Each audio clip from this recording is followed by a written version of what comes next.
Hey everybody, it is Sunday after Christmas. Hope you all had a great Christmas. You got to spend some time with some family, whether it was in person, in small groups, or on Zoom. We did two different calls, Christmas Eve and Christmas Day with family from all over the country and all over the world. So what we had to do. Most of our family didn't travel this year, so we spent our time together on Zoom. So it was very cool, though, very nice. It was good to see everybody. So I hope you all had a great Christmas, and I'll talk to you all more about that when we see you next month, which will be next week. Tonight we'll be on Zoom with more and more people here at church. Last week we were still standing in church talking till about 12:15, so realized that even pushing back an hour, which I mentioned on the video, was not enough. So we're just going to do it in the evening since we are not meeting in the evening anyway. And if you're coming to church, your parents can go to church and you can have a tablet or a phone or whatever in the lobby or in Mary's room or whatever, and still join us on Zoom at 6 o'clock. So we'll be on Zoom at 6 o'clock this week. Next week, if you watch the service, Pastor Rick mentioned we will be opening Sunday school back up. So we will be here next Sunday at 9:15. So back on somewhat regular schedule. We may work something out where we still do the video or maybe still do the Zoom. Not sure how that'll work yet, but we'll let you know through email and through text how that's going to work this week. Also, the tree burning and the bonfire that we do, Christmas tree burning bonfire, the Sunday before Martin Luther King Day is on. So Sunday night, January 17th, we'll have our tree burning bonfire at the Bricklers. Spend most of the time outside. If it's really, really cold, they have a tent and some heaters where we can go in. But we're going to try and stay outside and stay separated. If it's really cold, we'll probably have masks and hats and everything on anyway. So but we will have that on January 17th. So that'll be our next event. So with everybody wanting to get 2020 over with, kind of a little lesson today on New Year's. So we'll start a new series next week. We're off Wednesday night, so we won't have anything Wednesday. So figure we'd do a New Year's lesson today to finish up 2020. So interesting thing, I looked at New Year's resolutions for 2020. So this was the beginning, January 1st, before the pandemic and everything. And they were kind of typical of what you probably see every single year. Here's the top 10. Number one is actually doing my New Year's resolution. Okay, that could be a problem for some. 2, trying something new. 3, eating more of my favorite food. 4, this is very typical, lose weight, go on a diet. 5, very typical, go to the gym. 6, be happier, healthy, be happier, better mental health. 7, be healthier, we see that a lot. 8, be a better person. 9, upgrade my technology, very 2020 thing to do. And 10, stay motivated. So they'll probably have more lists this year, but the first list I can find this year for 2021, going into this coming year, next week, resolutions, very, very different, okay? Think about the whole year and what's happened, and looking at this year's list, or this coming year's resolution list. 1, exercise more, lose weight. So that's, again, kind of every year, but it's at the top of the list because people have been sitting around a lot last year. And the rest of them are very different. Number 2, save money, get out of debt, are the next ones. So again, you can kind of see how this year maybe being a tough time for some people. They want to save some money. Number 3, travel more, or travel at all. So I think that's pretty obvious why that's on there. Next one is make new friends. Again, been kind of locked at home, not as many social things to do, almost no social things to do for some people. So that makes very much sense. Not on the list any other time. Next one, get a new job. Again, a lot of people maybe lost their job. Maybe they transitioned to a new job. Maybe their job transitioned them home and they don't like working from home. So a lot of different things to where people may want a new job. And number 6, find love. Again, looking for love because they've been locked at home for most of the year. So it's a very different year. And so there's a very different focus on New Year's resolutions and kind of what's important maybe going into the new year. So we'll ask this in small groups. So be thinking about this between now and this evening. Do you make New Year's resolutions? If you do you have any for this year? I typically don't have any. I'm kind of like you. I don't know if y'all think this way, but like New Year's is fun to celebrate, but my calendar kind of runs like a school year. My calendar kind of runs August to July. So I kind of think of this is 2021 year is a school year. I don't think in calendar years very often because I've always been teaching or coaching or with you all even still have to go on your grades. And when we promote new students and new kids leave, it's around the school year. So I've always kind of had that mindset of a school year calendar and not an actual January to December calendar. So to me, I don't typically think along those lines of resolutions or anything like that. Today we're going to reflect, though, on what God has done in our lives in the last year. And we're going to look at a story in the Old Testament to kind of see what God tells us about how to live by what he told the Israelites how to live back in Deuteronomy. So grab your Bible if you got it, or you can pause the video. Deuteronomy 6, verses 1 through 12 is the story, and we're going to look at that. So Deuteronomy 6 and see what God has to say about how we should live. So picking up in first verse, Deuteronomy 6, now this is the commandment, the statutes and the rules that the Lord your God commanded me to teach you, that you may do them in the land to which you are going over to possess it, that you may fear the Lord your God, you and your son and your son's son, by keeping all his statutes and his commandments, which I command you all the days of your life, and that your days may be long. Hear therefore, O Israel, and be careful to do them, that it may go well with you, and that you may multiply greatly, as the Lord, the God of your fathers, has promised you, in a land flowing with milk and honey. Verse 4, Hear, O Israel, the Lord our God, the Lord is one. You shall love the Lord your God with all your heart, with all your soul, with all your might. And these words that I command you today shall be on your heart. You shall teach them diligently to your children, and you shall talk of them when you sit in your house, and when you walk by the way, and when you lie down, and when you rise. You shall bind them as a sign on your hand, as they shall be as frontlets between your eyes. You shall write them on the doorpost of your house and on your gates. Okay, so again, this is right after, and we'll finish up here in a second, right after Israel has been led out of the promised land. So, and they're going into lands where there may be many gods. So in verse 4 there, go, the Lord our God, the Lord is one. That is the one God. And then this next the section we just read there, it's kind of the central theme to the book of Deuteronomy, but also kind of the whole Old Testament, okay? Love God, love your neighbor. And in this, they're basically saying, love God, remember the commandments that he has given us, teach these commandments, as I said, to your children and your children's children, pass these things on, and live these things out daily, okay? So kind of just an expanded version of love God, love others. Love God, remember the commandments, teach them to others, and live by them daily. So kind of a summary of Deuteronomy and also of a little bit of the Old Testament. So we'll pick up there, finish up.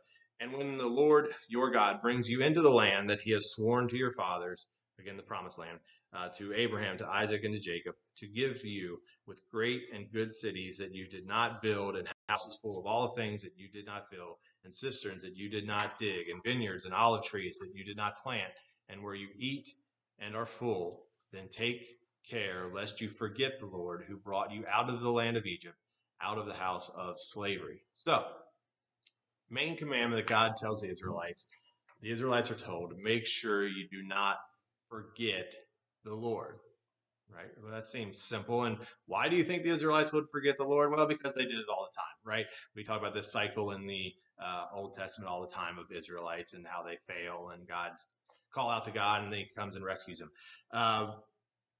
They could have been in going to the promised land 40 years earlier had they obeyed. And interesting thing, when things are good, like they are at this time, they just led out of Egypt, they crossed the Red Sea, God parted the Red Sea, crashed it down on their enemies. Things are going great. Of course, they're remembering God, right? It should be simple. When things are good, it's easy. We tend to do what's natural to us. But the danger, it's not about forgetfulness. It's more about disobeying the laws that God gave to them or to us. So think about it this way. When I was little, I would be playing a video game or watching TV or something, and my mom would be leaving, and say, hey, when I get back, you better have blank, your room clean. You better have your clothes brought down. You better have the dishes, whatever it might have been, right? And a lot of times I'd hear the car pulling up and I'd run and go do those things. It wasn't that I forgot them, right? It's just I chose not to do them, right? So it wasn't that I forgot. It was just I was disobeying. And we do that a lot, right? We don't forget that, oh, I forgot that I wasn't supposed to do that. I forgot I wasn't supposed to lie. Oh, really? Or did you just decide to not obey the commandments? So that's kind of what happens here is, hey, don't forget, we know you know, so don't forget what the Lord has taught you. And by that, they mean don't disobey. We know you don't forget. You know what's right and wrong. The Israelites knew what was right and wrong. So just 2 chapters later, if we go, if you're in your Bible, flip over to Deuteronomy 8, Deuteronomy 8:11, and again, see the same point. Deuteronomy 8:11. Take care lest you forget the Lord your God by not keeping his commandments and his rules and his statutes, which I command you today. So lest you forget the Lord by not keeping his commandments. He didn't say, hey, don't forget, remember these things, keep studying these until you remember them. He knows they know them, right? Lest you forget by not keeping, by not doing what you're supposed to do. One that you forgot to clean your room, it's just you chose not to do it, right? Or that I did. Okay, you might have done that too.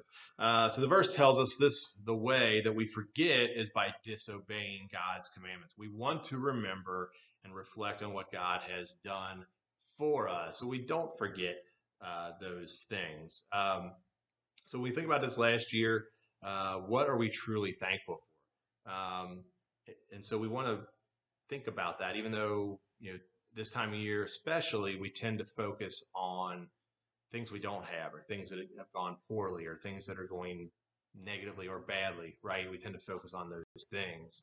But what has God done for us? If we think about that in the Old Testament, to remember specific events, people would build these things called altars, right? And we do this today. We build monuments or statues, but Abraham, Isaac, Noah, Moses, Jacob all built altars after significant events, so they would remember them. Just like, again, we build statues and memorials to remember events or things that have happened. So we go back to Genesis, flip back to Genesis 12, verses 7 and 8, and then we'll be in Genesis chapter 13. Just a couple verses here real quick. Genesis chapter 12, 7 and 8. Then the Lord appeared to Abram and said, to your offspring I will give this land. So he built an altar to the Lord who had appeared to him. From there he moved to the hill country on the east of Bethel and pitched his tent with Bethel on the west, Ai on the east. And there he built an altar to the Lord and called upon the name of the Lord. So Abraham built an altar after God told him that this was the land that was going to be his.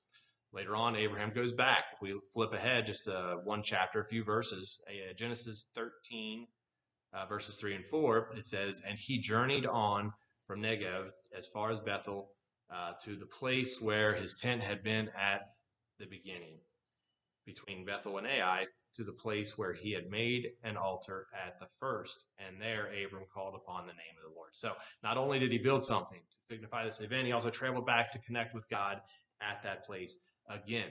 So think about these things before we have small groups this evening on Zoom.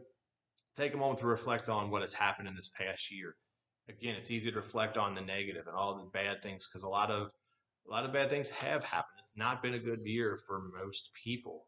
Staying at home, being locked in at home, not seeing friends, not going to school, not having social things to do, not having events and dances and recitals and music concerts and things like that, whatever it is at school.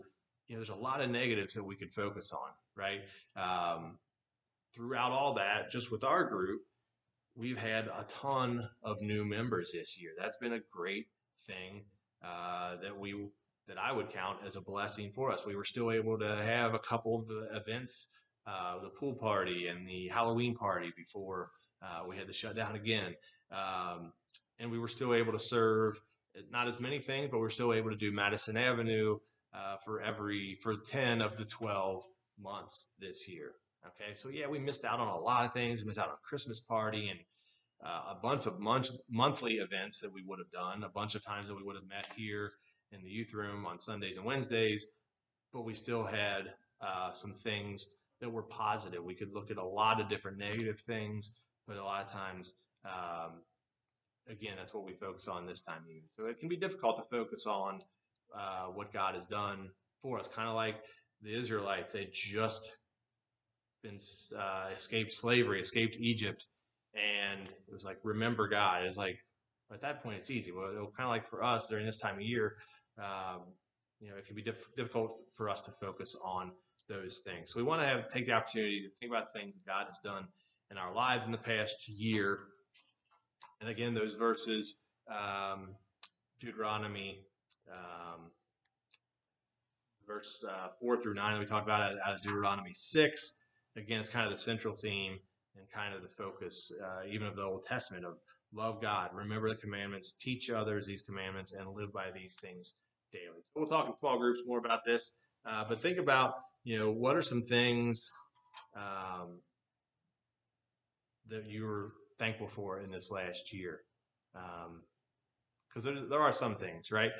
Even though things were not the way I wanted them to be for Christmas. Again, seeing everybody on the Zoom call was very different, very unique. It was not the same. It was not as good, but it was still pretty cool that we all have that technology, and we're all able I think we had 8 or 9 different screens for each of those calls, that we were all able to see each other, speak to each other, and talk to each other for an hour or so. So it was nice to have that. So be thinking about those things, some things that you can take away as positives from this year, because we know it's been bad for everybody, but there's always